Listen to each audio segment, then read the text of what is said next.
नमस्कार दर्शक, आजको यो विशेष संवादमा हामी देशको आर्थिक विकास र समृद्धिमा बैंकिङ क्षेत्रको भूमिकाको बारेमा विशेष रूपमा चर्चा परिचर्चा र बहस गर्दैछौँ। तपाईहरु सबैलाई थाहा छ, हामी हरेक विषयवस्तुमा प्रत्येक दिन बहस गर्छौँ। देशमा बैंकिङ क्षेत्रको खास गरी वाणिज्य बैंक र पछिल्लो समय विकास बैंकहरूको भूमिका पनि वात्तै बढेको छ। हाम्रो देशको प्रगतिको लागि, उन्नतिको लागि, जनताको सेवा र सुविधाको लागि बैंकिङ क्षेत्र गाउँघरमा पुगिरहेको छ, आफ्नो सञ्जाल विस्तार गरिरहेको छ। त्यसैले आजको कार्यक्रममा हामी साँच्चै बैंकिङ क्षेत्रको भूमिका अब एकदम फराकिलो भएको हो त? जनताले बैंकिङ क्षेत्रबाट सबै सेवा सुविधा पाइरहेछन् त? देश विकासमा बैंकिङ क्षेत्रले कति ठुल्ठुलो लगानी गरिरहेको छ त? राष्ट्रिय गौरवको परियोजनामा बैंकिङ क्षेत्र लगानी गर्न सफल भइरहेको छ त? आज हाम्रो देशमा कोरोनाको संक्रमणले जुन मुलुकलाई तहस नहस पार्दै छ, अझै पनि महामारी रोकिएको छैन। धेरैले भनेका छन् सम्भावनाहरू छ कोरोनाको। आर्थिक क्षेत्र पनि कमजोर छ, सङ्कटमा छ। मौद्रिक नीति आयो, त्यसलाई सबैले स्वागत गरे। त्यसैले आज हामी यस बारेमा विशेष रूपमा चर्चा गर्दैछौँ। हाम्रो बीचमा गरिमा विकास बैंक लिमिटेडका चाहिँ प्रमुख कार्यकारी अधिकृत हुनुहुन्छ गोविन्द प्रसाद ढकालजी। तपाईँलाई म कार्यक्रममा स्वागत गर्न चाहन्छु। आराम हुनुहुन्छ ढकालजी? के छ हाल खबर? फाइन। तपाईँको ब्याङ्कले के काम गर्छ? हाम्रो ब्याङ्कले विकास ब्याङ्कहरूले जे काम गर्छ हामी पनि त्यही गर्छौँ। होइन, विकास ब्याङ्कको भूमिका कमजोर छ कि छैन, सङ्कुचित छ कि छैन? भूमिका कमजोर भन्दा दिन प्रतिदिन अझ सुदृढ हुँदै गइरहेको छ विकास ब्याङ्कहरू। कसरी सुदृढ हुँदै गएको छ, के कारणले? जस्टिफाई गर्नुहोस् त गोविन्दजी। पुँजीको कारण। हिजो विकास ब्याङ्कहरू पुँजी थोरै थियो, अहिले विकास ब्याङ्कहरू पुँजी 300 अरब प्लस भइसकेको छ सबै विकास ब्याङ्कहरूको राष्ट्रिय। र अहिले हामी एउटा हाम्रा शाखा एक्सपेन्सनदेखि लिएर एउटा टेक्नोलोजी, जुन हामीले अन्य कमर्सियल ब्याङ्कहरूले प्रयोग गरेको टेक्नोलोजी, कमर्सियल ब्याङ्कहरूले प्रयोग गरेको आइटी, सम्पूर्ण विकास ब्याङ्कले प्रयोग गरेको अवस्था छ। पुँजीको हिसाबले, टेक्नोलोजीको हिसाबले र हाम्रो म्यान पावरको हिसाबले हामी हिजोभन्दा आज बढी सुदृढ भएर हामी अगाडि बढेको अवस्था छ। र ब्रान्च नेटवर्किङको हिसाबले पनि हामीले आज झन्डै हाम्रा 1250 ब्रान्चहरू मेचीदेखि महाकालीसम्म हाम्रा विकास ब्याङ्कको ब्रान्चहरू छन्। जबकि आजभन्दा 2 वर्ष अगाडि हाम्रा 600-700 मात्रै ब्रान्चहरू थिए। तपाईँ डेभलपमेन्ट ब्याङ्क एसोसिएसनको अध्यक्ष पनि हुन्छ होइन? जसरी तपाईँले भन्नुभयो विकास ब्याङ्कको भूमिका बढेको छ, गरिमा विकास ब्याङ्कले पनि धेरै राम्रो काम गरेको छ। यसको सञ्जाल कहाँ छ जनस्तरमा? गरिमा विकास ब्याङ्क हामी अहिले 12 वर्षमा रनिङ छौँ र 12 वर्ष हामीले 106वटा शाखाहरू सञ्चालन ल्याइसक्न लागेको अवस्था छ। र हाम्रा शाखाहरू 7वटै प्रदेशको मेचीदेखि महाकालीसम्म हामी। र विशेष गरी अझ गरिमा विकास ब्याङ्कको एउटा महत्त्व के छ भन्दाखेरि हाम्रो उपस्थिति सहरमा भन्दा ग्रामीण एरियामा बढी छ। कसरी? किनभने तपाईँहरू सहरमुखी होइन। हामी सहरमुखी होइन, हामी ग्रामीण एरियामा जन्मेर ग्रामीण जनताको सेवा सुविधालाई तपाईँहरूले राम्रोसँग हेर्नु भएको छ? उनीहरूले ब्याङ्किङ क्षेत्रमा लाभ लिइरहेछन्? हामी यसमा दावासाथ भन्छौँ कि हाम्रो स्थापना कालदेखि नै हामीले ग्रामीण एरियालाई विशेष महत्त्व दिएर हाम्रो कसरी महत्त्वमा राखेर काम गर्नुभएको छ? बुदागत रूपमा हामी 1 नम्बरमा हाम्रो सबभन्दा पहिला हाम्रो प्रधान कार्यालय ग्रामीण एरियामा वालिङमा स्थापना भएको।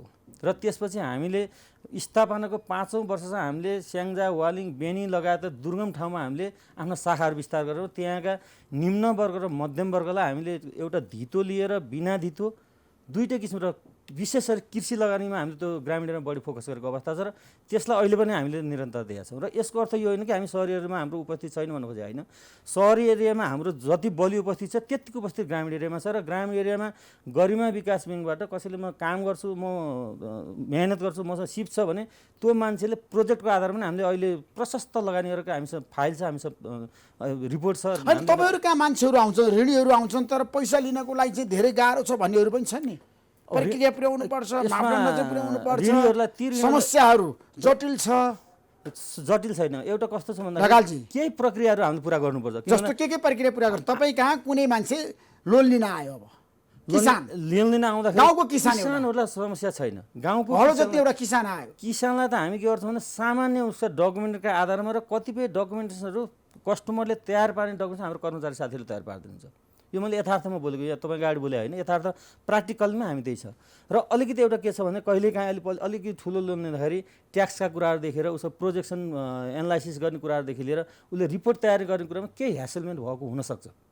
त्यसलाई हामीले सकेसम्म हाम्रो कर्मचारीहरूले एउटा मध्यस्थताको काम गरेर हामी एउटा जागिर खानको लागि मात्रै हाम्रो कर्मचारी पुऱ्याउँ, हामी सेवक हौँ भन्ने हिसाबले हामीले कर्मचारीलाई मेसेज दिएका छौँ र त्यही अनुसार काम गर्नुभएको छ। र म गरिमा विकासमा कोही पनि एउटा आबद्ध भइसक्नु भएको छ भने अहिले टिभी प्राइम लोकप्रिय टेलिभिजनमै हेर्नुभयो होला, 95% कस्टमरलाई हामीले पूर्ण सन्तुष्टि बनाएको छ, मेरो दावा साथ हुन्छ। होइन, तपाईँले भन्नुभयो हाम्रो काम भनेको गाउँमुखी हो, गाउँको जनतालाई सेवा दिने हो गरिमा विकास ब्याङ्कलाई अथवा विकास ब्याङ्कहरूको भूमिकाको कुरा गर्दा समग्र रूपमा होइन। एकदम आज हाम्रो देशमा ब्याङ्क त सहरमुखी भइरहेको छ नि त। यो सहरमुखी ब्याङ्क भएका ब्याङ्कहरू त अहिले ग्रामीणमुखी हुनुपर्ने बाध्यता भएको छ र बाध्यताले जानु र सोफुर्त रूपमा जानु फरक कुराहरू हो। विकास ब्याङ्कहरू जुन बेलामा स्थापना भयो त्यो बेला वाणिज्य ब्याङ्कहरूले त सहरको लागि, सहरको जनताको लागि पहिला हेर्छन् नि त। वाणिज्य ब्याङ्कको र हाम्रो रोलै फरक छ, यही छ, विषय नै यही हो। कसरी रोल फरक छ तपाईँहरू र वाणिज्य ब्याङ्कको? वाणिज्य ब्याङ्कहरूले हेर्ने वर्ग र हामीले हेर्ने वर्गमा फरक छ। विकास ब्याङ्कहरू कस्टमर भनेको मध्यम वर्ग र निम्न वर्गको कस्टमर हो, हामी त्यसमा गएको छौँ। र हाम्रो लोन साइज भनेको वाणिज्य ब्याङ्कको एभरेज लोन साइज भनेको 10 करोड 5 करोड पर्छ, हाम्रो एभरेज लोन साइज भनेको 25 लाखभन्दा तल प्रत्येक विकास ब्याङ्कको लोन साइज छ। यसको अर्थ के हुन्छ भने विकास ब्याङ्कहरू सानो सानो कर्जामा फोकस गरेका छन्, सानो सानो किसानलाई सानो सानो उद्योग सञ्चालन गर्ने, साना सानो मझौला उद्योग गर्नेलाई फोकस गरेर काम गरेका छन्। र हिजो विकास ब्याङ्कहरू स्थापना हुँदाखेरि झन्डै 60% मान्छे ब्याङ्कभन्दा बाहिर थिए, अहिले विकास ब्याङ्कहरूको उपस्थिति भइसकेपछि आजको मितिमा आउँदाखेरि झन्डै अब 30% मात्रै जनताहरू ब्याङ्कको पहुँचभन्दा बाहिर छन्। तर हाम्रो देशमा त वाणिज्य ब्याङ्कहरूको दबदबा छ, दबदबा समग्र रूपमा देशमा दबदबा कुन ठाउँमा छ भन्दाखेरि दबदबा त्यो ठाउँमा छ जहाँ एकदम उच्च वर्गहरूसँग लोन छ, जुन घरानीहरू छन्, बिजनेस घरानीहरू छन्, त्यहाँ विकास ब्याङ्कहरू पस्न सकेको अवस्था छैन। हामी त्यहाँ जान पनि जान्दैनौँ। त्यसमा तपाईँहरू सहरका जनताहरूको लागि काम गर्ने ब्याङ्क होइन। सहरको जनता वर्ग भन्नु तपाईँको वर्ग सहरमा गाउँमा भन्दा अझ गरिबी सहरमा देखाएको छु मैले। हामीले हेर्ने वर्ग भनेको मध्यम वर्ग र निम्न वर्ग हो। तपाईँहरू हुने खाने वर्गको साथमा हामी रहनुहुन्न, हुने वर्गमा जान्छौँ। विकास ब्याङ्कको भूमिका हाम्रो हुँदैन। प्राथमिकता कि हामी हुने वर्गमा जामा हाम्रो ठुल्ठुला उद्योगपतिहरूसँग तपाईँहरू सहकारी नगर्ने, कर्पोरेट हाउस हामी गर्छौँ। म त्यहाँ गोविन्दजी? कुनै कसरी गर्छौँ भन्दाखेरि हाम्रो फर्स्ट प्राथमिकताहरू त्यो हामी त्यहाँ किन गर्न सक्दैनौँ भन्दाखेरि कमर्सियल ब्याङ्क र हाम्रो कस्ट अफ फन्डमा हाम्रो हाई हुन्छ। त्यसले गर्दा उहाँहरूको जुन हुने खाने वर्ग छ, जुन ठुला उद्योगपतिहरू हुनुहुन्छ, उहाँहरूलाई जुन हामी इन्ट्रेस्ट रेटमा जुन प्रोभाइड गर्नुपर्छ भने कमर्सियलसँग हामी कम्पिटिसन गर्न त्यो अवस्थामा नसक्न सक्छौँ। त्यसले गर्दाखेरि उहाँहरूले कमर्सियल ब्याङ्कमा काम हुन्छ। त्यो वर्ग भनेको कमर्सियल ब्याङ्कको पोटेन्सियल क्लाइन्ट हो, त्यसमा हामी दुई मात्रै छैन। होइन, किसानहरूको धेरै समस्या छ, उनीहरू ब्याङ्कबाट ऋण लिन चाहन्छन् किनभने विभिन्न किसिमको छ नि परिकारहरू उत्पादन गर्न चाहन्छन्। तरकारीहरूको कुरा गर्दाखेरि तपाईँलाई थाहा छ, फार्महरूको कुरा गर्दाखेरि गाई पाल्ने, भैँसी पाल्ने, कुखुरा पाल्ने पछिल्लो समय त एउटा लहरै चलेको छ है, एउटा क्रेज छ गाउँघरमा। तपाईँ जानुभयो भने त्यो राम्रो कुरा हो। नेपाल कृषि प्रधान देश हो गोविन्दजी। म किसानहरूलाई साल्युट गर्न चाहन्छु। र ती किसानहरूले आज जुन किसिमको गाउँमै बसेर केही काम गर्न चाहिरहेछन् भने विकास ब्याङ्कहरूले चाहिएको ऋण दिन्छ, त्यो उनीहरूलाई कुनै समस्या पर्दैन पैसाबाट। मेरो प्रश्न यहाँनिर हो तपाईँलाई। एकदम स्पष्ट भन्छु, गरिमा विकास ब्याङ्क भनेर कुनै पनि विकास ब्याङ्कले, अहिले हामी 22वटा विकास ब्याङ्कहरू छौँ, कुनै पनि विकास ब्याङ्कले किसानले चाहन्छ र म काम गर्छु भने कुनै पनि विकास ब्याङ्कले कर्जा खोजी हामी दिन्छौँ। र त्यो किसानलाई अलिकति क्रेज बनाउने, तपाईँले गर्नुपर्छ भने स्कुलिङ पनि हामीले गरिरहेछौँ। त्यसको श्रेय हामीलाई पनि जानुपर्छ। यो म एकदम मैले राष्ट्र ब्याङ्कको विभिन्न फोरमहरू पनि कुराहरू गर्दै आएको छु। विकास ब्याङ्कहरूले मात्रै ग्रामीण एरियामा अहिले त गएका छन्, कमर्सियल ब्याङ्कहरू पनि तपाईँ नेपाल सरकारको पोलिसी अनुसार प्रत्येक गाविसमा खोल्नुपर्ने जुन बाध्यकारी नियमले उहाँहरू जानुभयो। होइन, कमर्सियल ब्याङ्क पनि गएका छन्, जनताको घर दैलो पुगिसके। अधिकांश गाउँपालिकामा र नगरपालिकामा उनीहरू पुग्दैछन्। होइन, त्यो जानु पर्यो, त्यो त हामीलाई स्वागत छ, त्यसले त हामीलाई पनि प्लस पोइन्ट। तपाईँलाई गाह्रो पार्ला नि, हामीलाई गाह्रो पर्दैन। हामी कम्पिट गर्न सर्भिस डेभलपमेन्ट ब्याङ्कहरूलाई त समस्या पार्ला। होइन, हामी समस्या पर्दैन। म दावा साथ भन्छु, विकास ब्याङ्कहरू कमर्सियल ब्याङ्कसँग हामी सहकार्य गर्दै उहाँहरूसँग अगाडि बढेर कमर्सियल ब्याङ्कभन्दा राम्रो सर्भिस दिएर हामी कम्पिट गर्न हामी तयार छौँ। डेभलपमेन्ट ब्याङ्कर्स एसोसिएसनको अध्यक्षको नाताले तपाईँले सबैलाई समेट्न सक्नु भएको छ, मजाले सबैको समस्या समाधान गर्न सक्नु भएको छ। हामी अहिलेसम्म जति पनि गरेका छौँ, एउटा यो फेरि ओपन मार्केट हो, हामी कार्टेलिङ गर्न त्यति चाहँदैनौँ। तर हाम्रा भित्रका कुरा र सर्भिस दिने कुरामा र हामी जुन एसोसिएसन छ हामी छलफल गरेर 22वटा विकास ब्याङ्कले हामीले भनेको कुराहरू भन्दा दायाँ बायाँ हामीले अहिलेसम्म गरेका छैनौँ। स्पष्ट रूपमा तपाईँहरूमा एकरूपता छ, पोलिसी लेभलमा पनि छ। पोलिसी लेभलमादेखि ग्रास रुटसम्म हाम्रो एकरूपता छ। एउटै मात्र समस्या कहिले कहिले कहाँ देखिन्छ भन्दाखेरि जुन कर्मचारीहरूको एउटा आवजात छ, त्यसमा तपाईँहरूको लागि 2 लाख 10 लाख 20 लाख किसानहरूलाई दिनको लागि कुनै समस्या छैन, धितो राख्ने बित्तिकै तपाईँहरू दिनुहुन्छ। तर ठुल्ठुला उद्योगपतिहरूलाई, कर्पोरेट हाउसहरूलाई चाहिँ तपाईँहरू अरबौँ रुपियाँ करोड रुपियाँ दिन सक्नुहुन्छ। विकास ब्याङ्कले सक्छ? हामी 2 लाख होइन, हामी 10,000बाट कर्जा प्रदान गरेका छौँ। मान्छेले 50 होइन 10,000बाट कर्जा प्रवाह गर्नु भएको छ, तर तपाईँहरूको एउटा मापदण्ड होला नि, हामी- तपाईँको ब्याङ्कले विकास ब्याङ्कले कति अर्बसम्म दिन सक्छ? 10,000बाट हामी टोटल क्यापिटल कोर क्यापिटल 25% भन्दा हामी जान सक्दैनौँ। अहिले राष्ट्रिय स्तरका विकास ब्याङ्कको प्रति व्यक्ति 1 अर्ब रुपियाँसम्म लगानी गर्ने क्यापासिटी छ। तपाईँहरूले 1 अर्ब लगानी गर्न सक्नुहुन्छ? सक्छौँ, मजाले सक्छौँ, गरिमा विकास ब्याङ्कले सक्छ? सक्छ, मजाले सक्छ। गरिमाले नि सक्छ, मुक्तिनाथले नि सक्छ, ज्योतिले नि सक्छ, राष्ट्रिय स्तरका सबै विकास ब्याङ्कले सक्छ। त्यसो कुनै पनि ब्याङ्किङ क्षेत्रका मान्छेहरूले तपाईँहरूले एउटा पोलिसी बनाउनु भयो होइन, विकास ब्याङ्कहरूको बिचमा बसेर एक द्वार प्रणालीमा तपाईँहरू जानु भएको छ? एक द्वार प्रणाली भनेर हामी काम त फरक फरक हुन्छ। किन भन्दाखेरि किन भन्दा त्यो एउटै भयो भने त त्यहाँ त फेरि धेरै भएको अर्थै भएन, कस्टमरलाई मर्का पर्छ नि। हामी काटेलिङ गर्दैनौँ, तर सर्भिस दिने कुरामा र तपाईँको क्लायन्ट्सको लागि एउटा चोइस हुनुपर्छ, तर हाम्रो सर्भिस क्वालिटी हुनुपर्छ भन्ने कुरा हामी एकमत छौँ।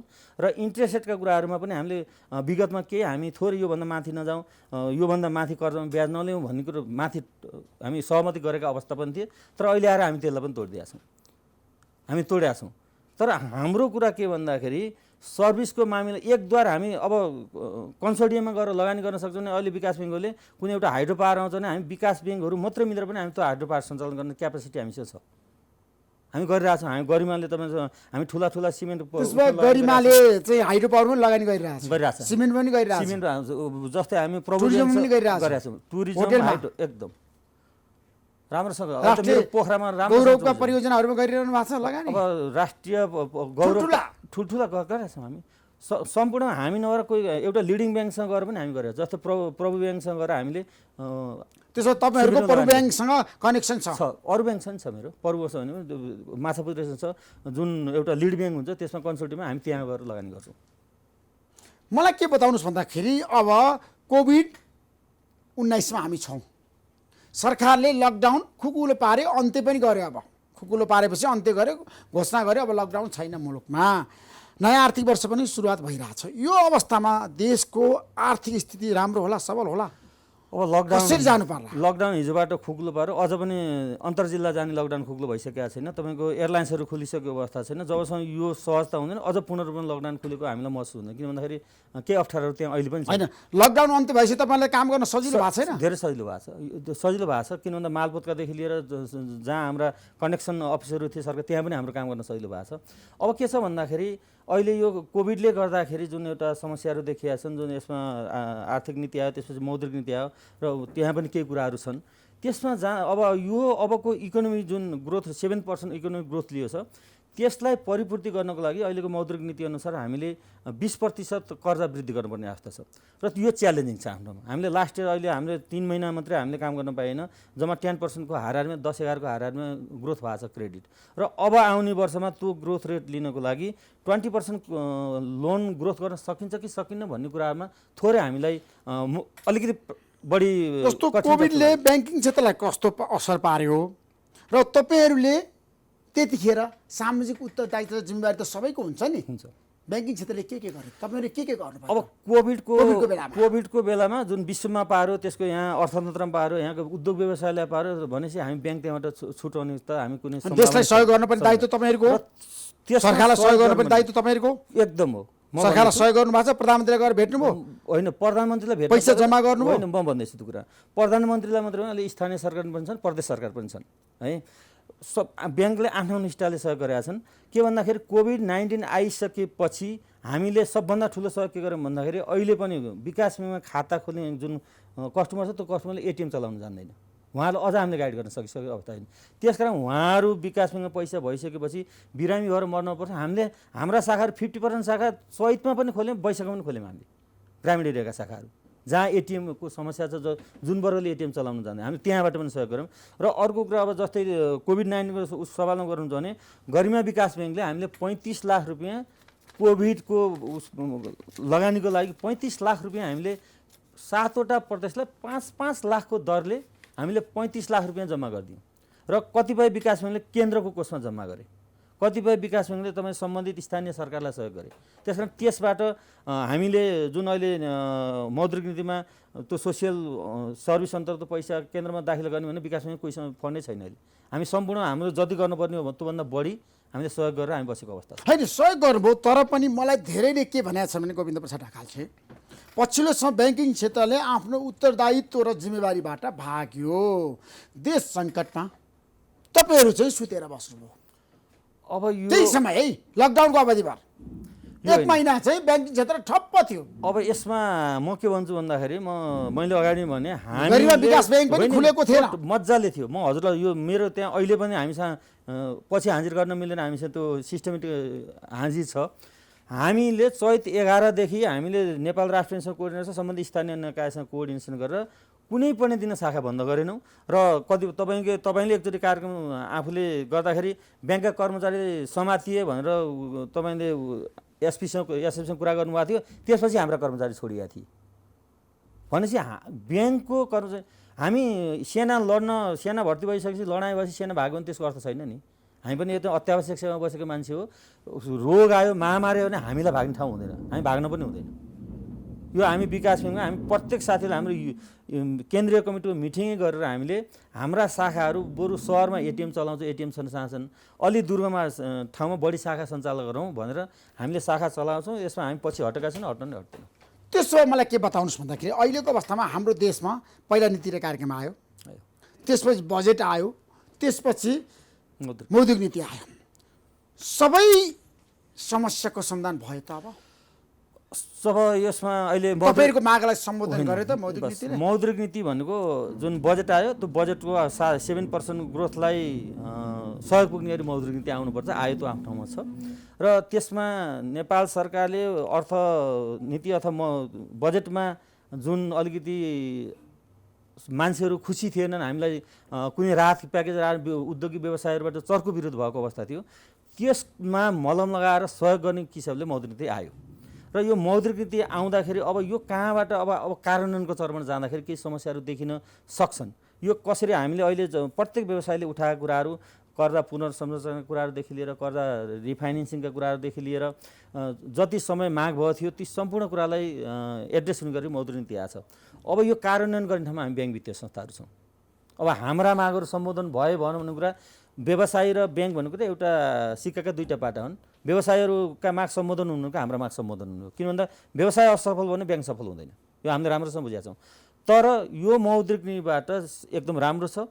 हामीलाई ब्याङ्क वित्तीय संस्थाले उठाएका कुराहरू सम्बोधन भएको छन् र केही कुराहरू ब्याङ्क वित्तीय संस्थाहरूको आम्दानीमा र ब्याङ्क वित्तीय संस्थाहरूको नाफामा प्रत्यक्ष प्रभाव पार्ने कुराहरू पनि केहीहरू यहाँ छन्।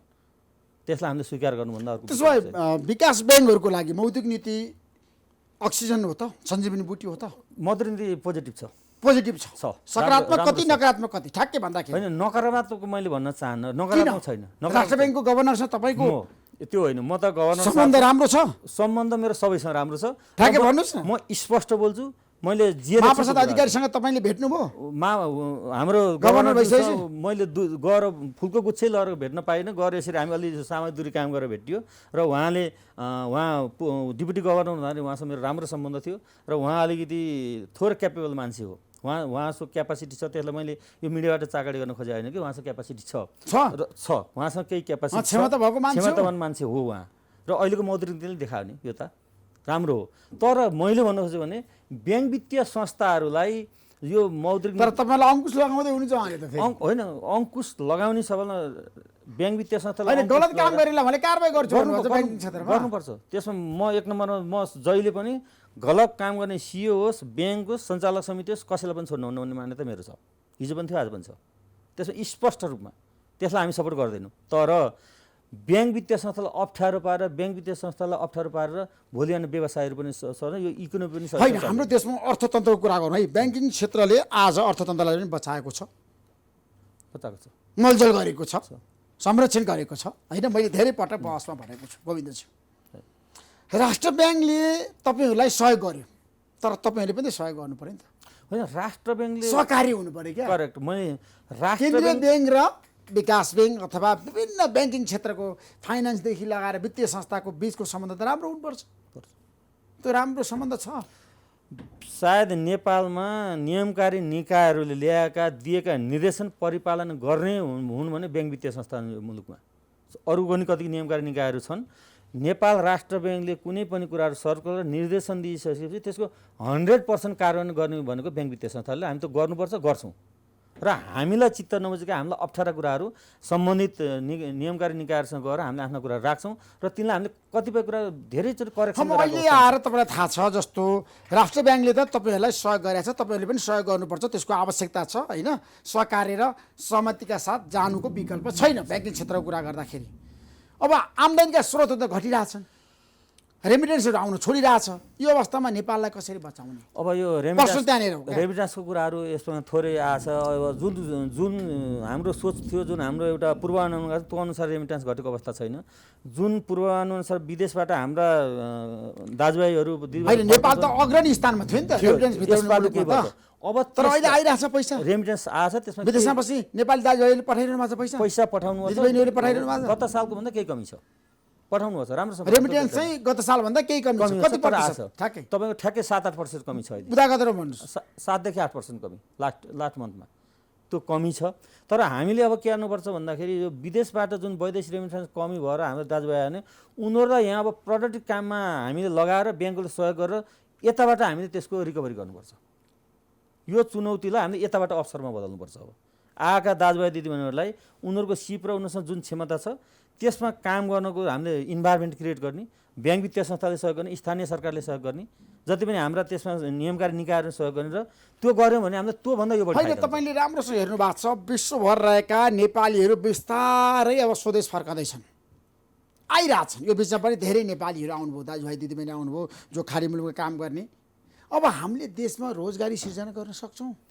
रोजगारी सिर्जना गर्न हामीसँग प्रशस्त हामीसँग अपर्चुनिटी तपाईँ पैसा दिन सक्नुहुन्छ? मजाले सक्छौँ हामी। ब्याङ्क वित्तीय संस्था एकदम अहिले तपाईँको विदेशबाट आएर स्वदेशमै काम गर्छु भन्ने नेपालीलाई कुनै समस्या हुँदैन, पैसाको अभाव हुँदैन, विकास ब्याङ्कहरूले त्यसको जिम्मेवारी लिन्छ एकदम। हामी देशभरि होइन, देशभरि सम्पूर्ण यहाँ त ब्याङ्क वित्तीय किसानहरूमा छ नि आज समस्या छैन, मल पाएका छैन। मलाई धेरै ठाउँबाट फोन आइरहेछ। अब यो मलका कुराहरू त्यसका सप्लाईका कुराहरू गभर्मेन्टसँग हुन्छ, म गरौँ यो हुन्छ। तर तपाईँले उठाएको कुरा तिनीहरू यहाँ आउँदाखेरि हामी स्वरोजगार भएर काम गर्छौँ भने हामी उहाँ होइन कि हामीले उत्प्रेरित गरेर लगानी गर्छौँ। हामी त्यसमा तयारी छौँ। हाम्रा विभिन्न प्रडक्टहरू यो कोरोना जुन प्रभाव आइसकेपछि ब्याङ्क वित्तीय संस्थाले त्यो ग्रुपलाई टार्गेट गरेर आफ्ना धेरै प्रडक्टहरू तयार गरेका छन्। त्यसमा हामीले पनि गरेका छौँ, विकास पनि गरेका छौँ। र त्यो ग्रुपलाई हामीले गर्न सकेनौँ भने त्यसपछि हाम्रो मुलुक सङ्कटमा जान्छ। हामीले जुन यो फर्केर आएको युवा युवतीहरू छन् यहीँबाट हामीले काम दिन सकेनौँ भने, हामी रोजगारी सिर्जना गर्न सकेनौँ भने जन समस्या हुन्छ, सङ्कटमा पर्छौँ। 25 लाख नेपालीहरू बेरोजगार बन्दैछन्। अब यो बाहिरबाट 25 लाख युवाहरू आउने सम्भावना देखिन। यही भएका बेरोजगार 15 लाख मान्छे त बाहिरबाट आउँदैछन्, त्यो मैले पाएको तथ्याङ्क। अब आउनु पर्ने हो। जुन अहिलेसम्मको सिम्टम देखाए त्यो लेभलमा आउने सिम्टम त थोरै मैले देखिनँ। जुन रूपमा आउनु पर्दा हामीले इन्डियाबाट अलिकति धेरै आएको स्थिति देखियो। बाहिरबाट अहिलेसम्म त त्यही 24-25 इन्डियाबाट धेरै आउनु छ। र इन्डियाबाट आएको कुरोमा के छ भन्दाखेरि त्यहाँ यस अलिक समाधान हुन्थ्यो, थोरै अलिक छिटो जान पनि सक्नुहुन्छ। एउटा त्यो प्रोबेबिलिटी छ त्यतातिर कुरा। र यसमा के छ भने जति त्यहाँभन्दा पनि हाम्रो यहीँ जति होटल व्यवसाय थिए, डान्स बार क्लबहरू थिए, यहीँका लाखौँ बेरोजगार भइसक्नु भएको छ। उहाँहरू पनि विकल्प सोच्नु छ। बन्द छ आज डान्स बार क्लब एकदम। उहाँहरूलाई पनि हामी सोच्नु छ। हाम्रो कुरै त्यही हो। क्यासिनोमा काम गर्ने धेरै नेपालीहरू छन्, एकदम। तर उनीहरूलाई समस्या छ। क्यासिनो खुलाउनको लागि पहल पनि गर्नुपर्छ। अब लकडाउन त अब हामीले बिस्तारै सायद सरकारले सोच्ला, यस्तो सरकारको कुरा भयो सोच्ला। अब लकडाउन राखेर हामी सतर्कता हुने हो। हामीले केही सोसियल डिस्टेन्सले चाहिँ त्यसका अपनाउने जुन पूर्वाधार छ त्यो अपनाउनुपर्छ। अब हामी कोरोना भनेर फेरि लकडाउनको स्थानमा खोलिनौँ भयो भने भोलि बिहान हामी यो कोरोनाको कारणले भन्दा पनि भोकमरीको कारणले हाम्रो जोखिम बढी। त्यसमा तपाईँले एउटा राम्रो प्रश्न उठान गर्नुभयो। विदेशमा रहेका नेपालीहरू यदि स्वदेश फर्कन्छन् र काम गर्न चाहन्छन् भने उनीहरूलाई रोजगारी सिर्जना गर्न सकिन्छ, अवश्य कुनै समस्या आउँदैन छैन। उहाँहरूले केही सिट पनि ल्याउनु छ, सिप ल्याउनु छ, क्षमता छ। त्यसलाई हामीले अब रोजगारमा परिणत गर्ने कर्तव्य हाम्रो हो। त्यसमा हामी सहयोग गर्न तयार छौँ। अब हामीले ब्याङ्किङ क्षेत्रको कुरा गर्दा मर्जरको कुरा कति जायज? मर्जरको कुराहरू नेपालमा आवश्यकता हो कि मर्जर आवश्यकता हो। तर वाणिज्य ब्याङ्क अथवा विकास ब्याङ्कहरूलाई मर्जर गरेर लानुपर्छ भनेर राष्ट्र ब्याङ्कले पनि एउटा सङ्कल्प गरेको छ, कति सम्भव छ? राष्ट्र ब्याङ्कले ल्याएको मर्जर पोलिसी सबभन्दा अनुसरण गर्ने विकास ब्याङ्कले। हामी 90बाट आज 22मा छौँ र अब यी 22वटा विकास ब्याङ्कहरू चाहिन्छन्।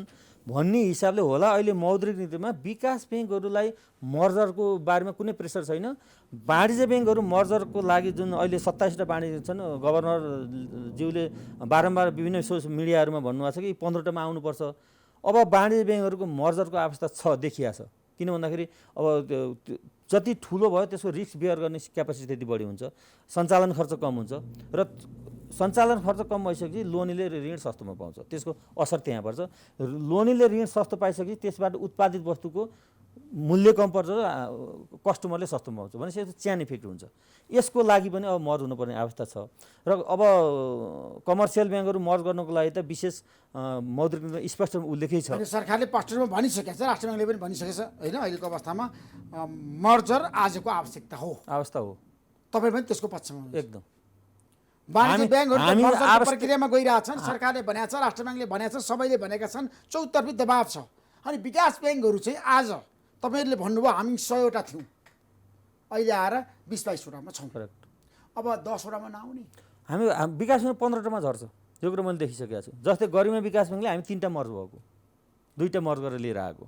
कुन छ तपाईँ? हामी शुभेच्छा विकास ब्याङ्क र तपाईँ निलगिरी विकास ब्याङ्कलाई 2टा र गरिमा गरेर हामी गरिमा भयो। अझ पनि हामी मर्जरको खोजीमा छौँ। हामी एउटा कुनै क्षेत्रीय स्तरको राम्रो विकास ब्याङ्क पाउँछ भने मर्ज गर्ने भन्नेमा हाम्रो अहिले पनि पोलिसी छ, त्यसमा हामी छलफल पनि गरिरहेछौँ। मर्ज हुनुपर्छ, जति मर्ज हुनु भनेको राम्रो हो। जति सङ्ख्या कम हुन्छ त्यति राम्रो हुन्छ नेपालमा, किनभने जनसङ्ख्या हेरौँ न। तर आवश्यकताभन्दा बढी कम भयो भने फेरि त्यहाँ मोनोपोली हुन्छ है, यो पनि सोध्नुपर्ने अवस्था हुन्छ। तपाईँको कुनै एउटा 2टा घरानाको मात्रै कमर्सियल ब्याङ्कमा पहुँच देखिएर 2टा घरानाका मात्रै ब्याङ्कहरू देखियो भने भोलि बिहान त्यो मोनोपोली पनि हुनसक्छ। यसमा पनि हामी सतर्क हुनुपर्ने अवस्था छ। मोनोपोली हुने बित्तिकै त्यस्तो असर कसलाई पर्छ? कस्टमरलाई पर्छ। प्रफिट बढाउने, बढी नाफा कमाउने, बढी नाफा हुने हिसाबले काम गर्ने सम्भावना रहन सक्छन्। त्यसरी अहिले 27वटा वाणिज्य ब्याङ्कहरू मर्ज बिस्तारै अब एकैचोटि हुने त सम्भावना छैन, किन अहिलेसम्म जम्मा 32वटा 27मा आएको अवस्था छ।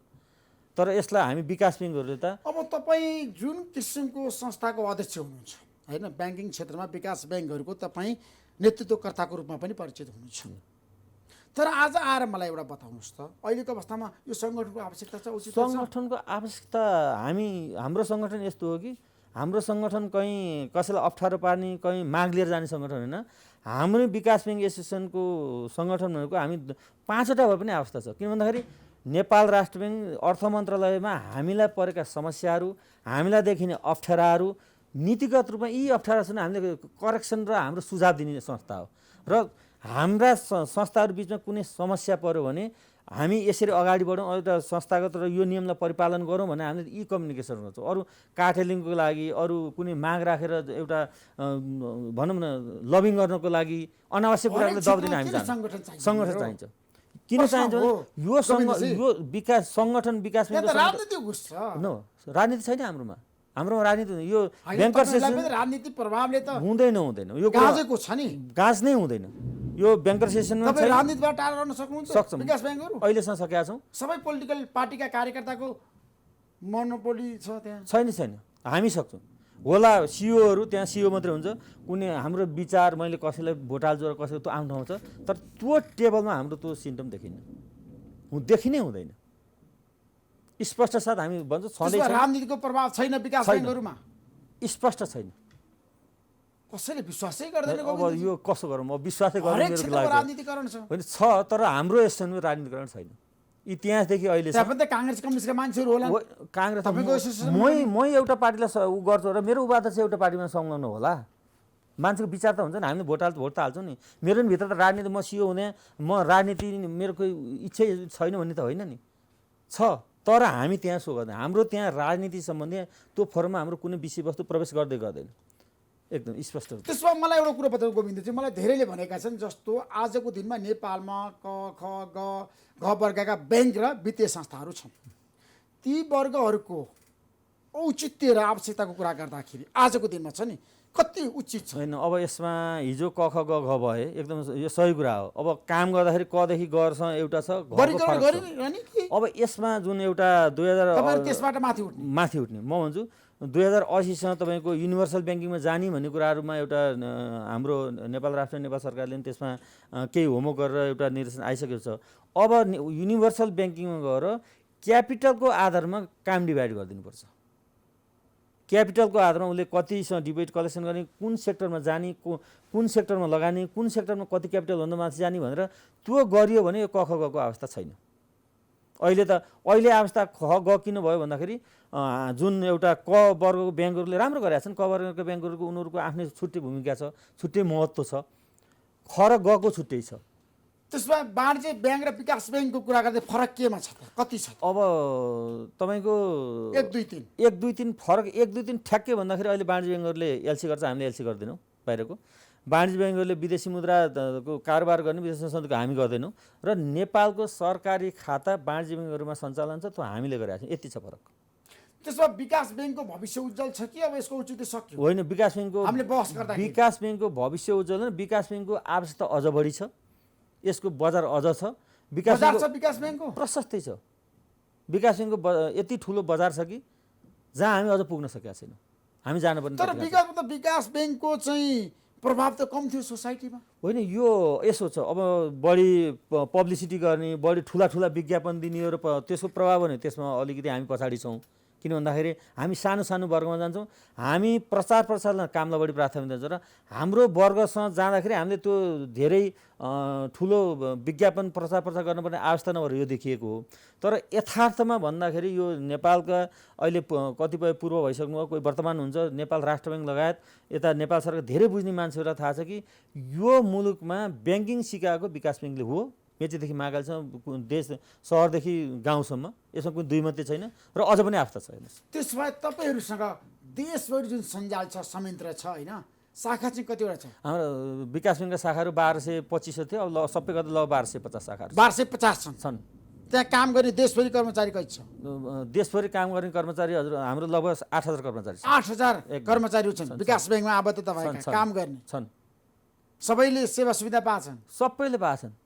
सेवा सुविधाको हिसाबमा त हजुरको कमर्सियलमा कन्ट्र्याक्टमा धेरै कर्मचारी, विकास ब्याङ्क कन्ट्र्याक्टमा कर्मचारी छैन। र सेवा सुविधाको सवालमा विकास ब्याङ्कमा कुनै पनि विकास ब्याङ्क अहिले पनि यो कोरोनाको उसमा पनि कुनै कन्ट्र्याक्ट स्टाफलाई तलब दिएन, निकाल्यो, कुनैको तलब भत्ता घटायो भन्ने कुरो एउटा मेसेज कहीँ पनि कुनै पनि स्टाफलाई निकाल्नु भएन? एउटा पनि छैन। हामी थपेका छौँ। मैले यो थपेका छैन, निकालेको छैन। बिदामा राख्नेहरू पनि छन् नि, धेरै ब्याङ्कमा त बिदामा राखेको छ। बिदामा राख्ने यसो तलबी बिदामा राखेको मैले थाहा छु। त्यो गर्नु हुँदैन, त्यो भने गलत हो। बेतलबी बिदामा राख्नु भनेको गलत हो। गलत हो, स्पष्ट रूपमा त्यो गर्नु हुँदैन। तर लकडाउनको अवधिमा त धेरै मान्छे सिफ्ट चेन्ज गरे नि त, बिहानदेखि बेलुकासम्म कुरा गर्दाखेरि। सिफ्ट चेन्ज 2 शिफ्ट 3 शिफ्ट त्यो 2 शिफ्ट भएको त्यो त निर्देशनै आयो, गर्नै पऱ्यो हामीलाई। त्यो हामीले जहाँ आवश्यकता थियो त्यहाँ 2 शिफ्ट गऱ्यौँ। जुन ब्रान्चमा 5 जना स्टाफ छ हामी त्यहाँ 2 शिफ्ट गर्न सकिँदैन थियो, हामी 1 शिफ्टै गरेर हामी चलायौँ। हेड अफिसदेखि लिएर कतिपय ठुलो ब्रान्चमा 2 शिफ्ट गरेको त आवश्यकता छ। अहिले हामी 1 शिफ्ट गरेर हामी रेगुलर छौँ। त्यसो अब रेगुलर भयो? रेगुलर भयो। कहिलेबाट रेगुलर भयो? रेगुलर भएको 10-15 दिन भइसक्यो। अब बिहानको सिफ्ट बेलुकाको सिफ्ट भोलिपल्ट भन्ने छैन? हप्तामा 3 दिन भन्ने पनि छैन? कर्मचारीहरूलाई त मैले त्यसरी काम दिनु। अब 9 to 5, 10 to 6 त्यही हो। अब चाहिँ लगातार ब्याङ्किङ क्षेत्र जुरुमुरहेको छ, काम गरिरहेको छ होइन? काम त जनतालाई सेवा सुविधा दिइरहेको छ। दिने हो, सेवा सुविधा दिने हो, कर्मचारीले पनि लिने हो। फेरि लिनु पर्यो, कर्मचारी काम गरेपछि त पाउँछ। त्यसो विकास ब्याङ्कहरूले प्रगति गरे होइन, फाइदा पनि लुटे? फाइदा लुटेको छैन, लुट्यो भन्न मिल्दैन।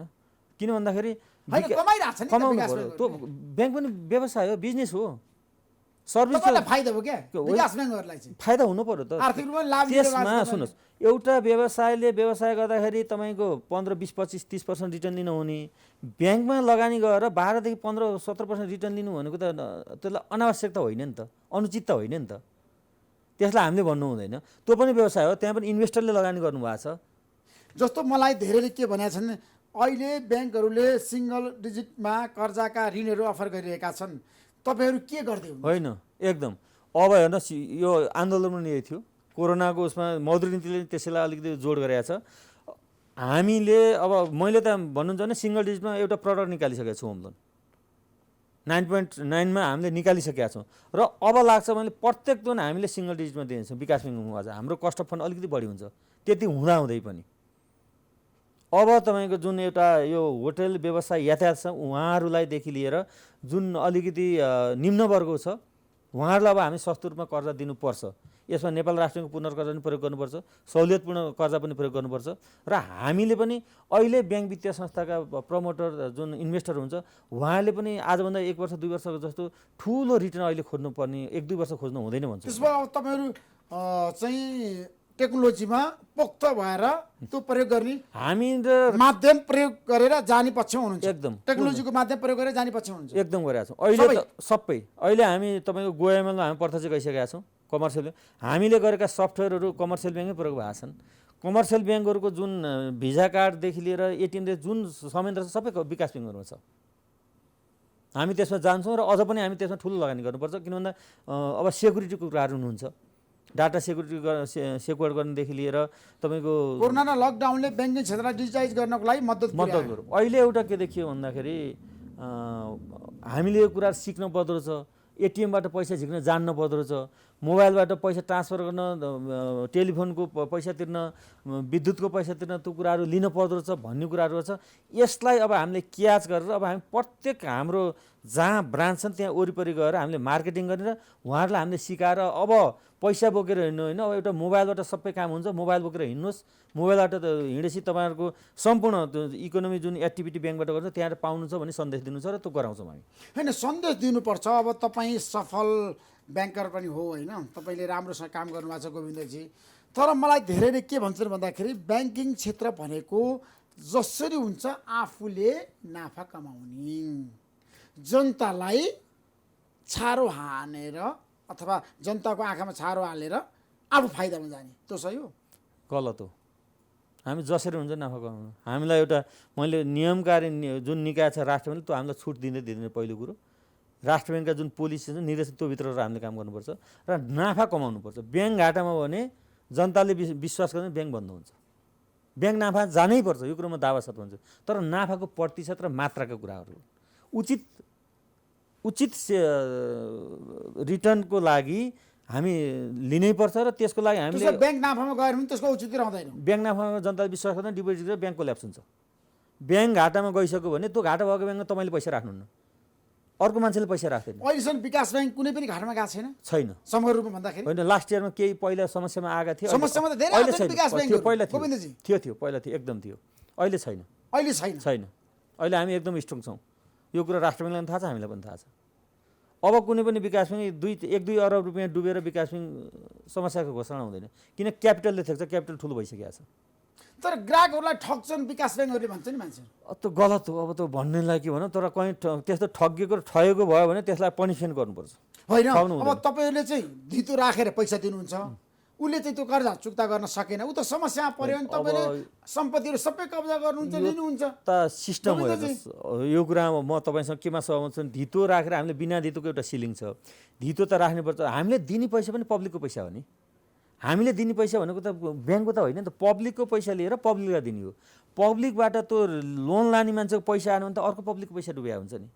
त्यहाँ त्यो पब्लिकको डिपोजिटको सुरक्षा गर्ने सबभन्दा पहिलो भूमिका काम हाम्रो हुन्छ ब्याङ्करको। हाम्रो रिटर्न पनि हुँदैन, हाम्रो केही पनि हुँदैन। सबभन्दा हाम्रो पहिलो काम भनेको पब्लिकको जुन पैसा डिपोजिट छ त्यो सुरक्षित गर्नको लागि हाम्रो एसेट क्वालिटी राम्रो हुनु पऱ्यो, लगानी राम्रो ठाउँमा हुनु पऱ्यो, हामीले मिसयुज गर्नु भएन। त्यो अब पैसा तिर्न फेल भयो, सकेसम्म हामी फेल हुन दिनु हाम्रो कस्टमरलाई। विकास ब्याङ्कले विगतमा जनतालाई ठगेको समाचारहरू पनि धेरै भन्यो नि। ठगेको होइन, ठगिएका समाचार भनेका थिए। ठगिएका भनेका ठगेको होइन, ठगिएका समाचार भनेको थियो। एउटा कोल्याटरमा अब को मिलोमितो कारणले हामी ठगिएकाहरू ग्राहकहरू त धेरै ठगिया छन् भनेर भन्नेहरू पनि छ। देशभरिको मैले तथ्याङ्कहरू त यहाँ छैन। आउँछ कुरा आउँछ यसमा, राइट। मैले माने एउटा ब्याज दरको हिसाबले कहीँ बढी लिए भन्ने कुराहरू हुनसक्छ। ब्याज दरमा पनि त तपाईँको एकरूपता छैन नि।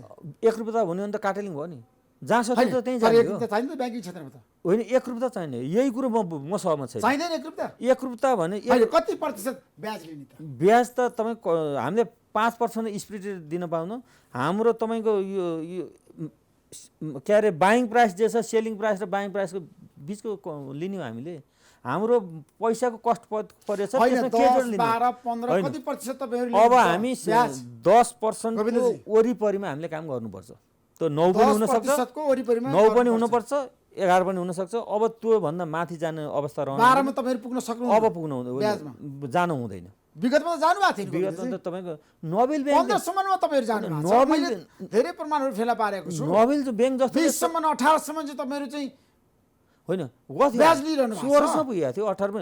नोबेल ब्याङ्क जस्तोले 13 13.5 मा पैसा उठाउनु पर्थ्यो। नोबेल ब्याङ्कको 14 15 कर्जा पुगेको थियो। विकास ब्याङ्कको त्यो बेलामा 12 हामी लगाउन सक्ने अवस्था थिएनौँ। त्यो समय र बजारले सिर्जित गरेको कुरा हो। अब त्यो सिचुएसन आउन दिनुहुन्न। यसलाई राष्ट्र ब्याङ्कले धेरै कुराबाट धेरै अलिकति निर्देशन धेरै हामीलाई कन्ट्रोलमा राख्नु गरिसकेको छ र त्यो किसिमको अब आउला जस्तो मलाई लाग्दैन। हिजो थियो तपाईँले भने जस्तो 18 सम्म पुगेको थियो एकदम अवश्य हो। अहिलेको प्रधानमन्त्री अर्थमन्त्री गभर्नर सबै सफल। अब यो को सफल को असफल भन्नु म सक्दिनँ हेर्नुहोस् है। अब यो राजनीति अलि म गर्दिनँ। अब यो सफल भयो त हाम्रो ग्रोथ रेट जुन लिएको थियौँ त्यो हामी प्राप्त गर्न सक्थ्यौँ होला। म यो सफल असफल भन्दा पनि अहिले आएको मौद्रिक नीति पोजिटिभ छ। होइन मौद्रिक नीति त सबैले पोजिटिभ छन् भनेर भनेको छ हैन। अब सफल भएका त हाम्रो यहाँ समस्या हुन्थेन नि। तर देशमा चाहिँ आज अर्थतन्त्र जुन किसिमको अवस्थामा छ नि सङ्कटमा छ नि अहिलेको नेतृत्वले त्यसलाई व्यवस्थापन गर्न सकेन। होइन हाम्रो अर्थतन्त्र हाम्रा यसमा अब धेरै कुराहरू छन्। राजनीतिक नेतृत्व चुकेको छैन गोविन्दजी। होइन यसमा सत्ता पक्ष प्रतिपक्ष सबै चुकेका छन्। एकदम चुकेका छन्। कुनै उनी सबभन्दा बढी सत्ता पक्ष कि प्रतिपक्ष त्यसको पक्ष जिम्मेवारी सत्ता पक्ष हुन्छ। सत्ता पक्षले लिनुपर्छ। यहाँ कुनै हो सत्ता पक्षले लिनुपर्छ। प्रधानमन्त्रीले लिनुपर्छ। अर्थमन्त्रीको कमजोरी छ भने प्रधानमन्त्रीले जिम्मेवारी लिनुपर्छ र कमजोरी छन् भए छन्। अहिलेको तपाईँ कमजोरी किन भन्दाखेरि अहिलेको बजेट पनि थोरै तपाईँको जुन यो सांसद सभासदहरूलाई दिने बजेटमा कटौती गर्नु पर्थ्यो। अलिकति जुन फुटकर खर्चहरूको कटौती गर्नु पर्थ्यो। जुन यो कोरोनाले प्रभावित भइसकेपछि केही सम्बोधन त भएको छ नभए होइन भएको छ र त्यो बजेटको कुराहरूमा जाँदाखेरि अलिकति अझ पनि घुमाइफिरी त्यही पुरानो उतिर गइरहेछ क्या बजेट। आकारको हिसाबले अझ ठिकै छ। पोहोरको लगभग थोरै तलमाथि हो त्यो छ र अब त्यो बजेटमा भएका कुराहरू कार्यान्वयन हुन्छन् हुन्नन् भन्ने कुरा तपसिला कुराहरू भयो। तर जुन रूपमा अहिले बजेटमा जे आछ कार्यान्वयन हुनुपर्छ मौद्रिक नीति पनि कार्यान्वयन हुनुपर्छ मैले त भनेको छु। बस तपाईँको बजेट के हुन्छ संसारमा कागजमा आउनु सरकारको नीति र कार्यक्रम आउनु मात्र ठुलो होइन क्या त्यसको व्यवहारिकता कार्यान्वयन हो। एकदम राम्रो त्यो कार्यान्वयन एकदम हो। र बजेट के भन्दाखेरि तपाईँको अहिले कोरोनाको प्रभावमा धेरै सरकारहरूले विदेश अरू अन्य देशका सरकारहरूले प्रत्यक्ष रूपमा राहत दिएको देखियो। हाम्रोमा सरकारले प्रत्यक्ष राहत दिएको देखिएन। एउटा कमजोरी त्यही थियो। दिनुपर्छ सरकारले यस्तो बेलामा राहत त ब्याङ्किङ क्षेत्रले पनि दिनु पर्यो। ब्याङ्किङ क्षेत्रबाट कसले दियो राहत मलाई भन्नु न एउटा ल दिनुपर्छ क्या तपाईँ। अरू कुन क्षेत्रले दियो? ब्याङ्किङ क्षेत्रले बाहेक कसले राहत दियो भन्नुहोस्? दियो त ब्याङ्किङ क्षेत्रले दियो होला। कुनै लायन्सले एउटा कहीँ खाना खुवायो होला। कुनै एउटाले कहीँ तपाईँको प्रधानमन्त्री के अरे राहत कोषमा जम्मा गरेर त्यो फरक कुराहरू हो। तर प्रत्यक्ष रूपमा यसबाट मार पर्ने उद्योग व्यवसायलाई ब्याज छुट दिएर होस् किस्ताको रिस्ट्रक्चरिङ गरेर होस् अथवा प्रत्येक हिसाबले ब्याङ्कले बाहेक कसले छुट दियो भन्नुहोस् मलाई एउटा ठ्याक्कै सिधा प्रश्न सिधा उत्तर दिनुहोस्। अहिले प्रधानमन्त्री केपी शर्मा ओलीले यो देशको अर्थतन्त्र बचाउनलाई सक्नुहुन्छ? अब यो देशको अर्थतन्त्र महासङ्कटमा छ देशको अर्थतन्त्र। होइन देशको अर्थतन्त्र सङ्कटमा छ। यसको लागि केपी ओली भन्दा पनि उहाँको एउटा नेतृत्व छ र अब ठ्याक्कै सक्नुहुन्छ सक्नुहुन्न भन्दाखेरि ठ्याक्कै एन्सर दिन मैले सक्दिनँ। अब एन्सर खोज्नु एन्सर दिन सकिएर त्यसो भए गरिमा विकास ब्याङ्कको आगामी योजनाहरू के छ? हामी त के भन्दाखेरि यो जुन कोरोना छ यसमा भित्र रहेर हामीले केही प्रडक्टहरू पनि गरेका छौँ। अगाडि जुन उल्लेख गरेँ मैले यी बेरोजगार र सिप र जाँगर नभएकोलाई 1 नम्बरमा राखेर मैले आज पनि मेरो म्यानेजरहरू समिति थियो बिएमहरू 91 मैले पहिला तपाईँले 2 महिनाभित्र एउटा डाटा कलेक्सन गरेर जसले काम गर्छु भन्छ जसमा पैसा छैन जोसँग 15 लाखको दरले बिना धितो कर्जा दिनुहोस् विदिन 3 डेजमा स्वीकृत गरिदिनुहोस् भनेको छु मैले। आज पनि भनेको छु यो कुरा। त्यसो भए कसैले पसल खोल्न चाह्यो भने तपाईले 15 लाखसम्म दिन सक्नुहुन्छ? दिन्छु पठाउनुहोस् बिना धितो पठाउनुहोस्। ल भोलि नै म इन्सुरेन्समा टाइप गर्छु। मैले त्यहाँ पनि एउटा इन्सुरेन्स किन हामी पनि सुरक्षित हुनु पर्यो पब्लिकको पैसा त। तर हामी दिन्छौँ दिइरहेछौँ स्पष्ट रूपमा दिएका छौँ। Thank you so much Govind. धन्यवाद। महत्त्वपूर्ण समय दिनुभयो तपाईँलाई म धेरै धेरै धन्यवाद दिन चाहन्छु। हस्त नमस्कार।